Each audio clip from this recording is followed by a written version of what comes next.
Sa buy-bust operation ng babaeng supplier umano ng droga sa Mangaldan, Pangasinan. Ginagamit pa umano ng suspect ang menor de edad niyang anak bilang taga-abot ng shabu sa kanyang mga parokyano.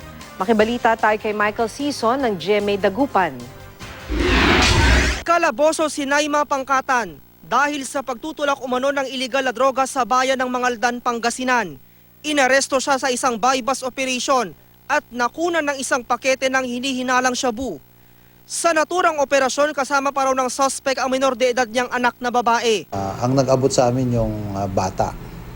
12 years old na babae. Not exactly, pero nagiging parang sideline niya, courier ang tawag dyan. Minsan ang tawag nila dyan sa street parlance, fighter ang kanya. Binibigyan ng kanya mga pera.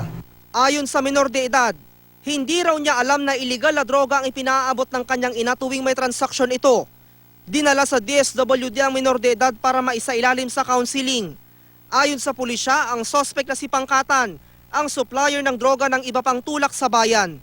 From yung mga previous operations namin, nagkakaroon ng link analysis, link diagram na itong mga nahuhuli namin na mga unang drug personality, dito sila kumukuha.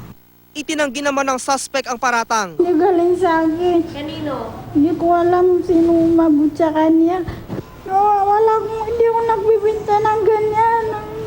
Napag-alaman naman ng pulisya ng asawa ni Pangkatan ay nasa drug watch list din nila. Tinutugis na raw ito. Sasampahan ng reklamong paglabag sa Comprehensive Dangerous Drugs Act ang inarestong suspect. Michael Sison, Nagbabalita, Pilipinas.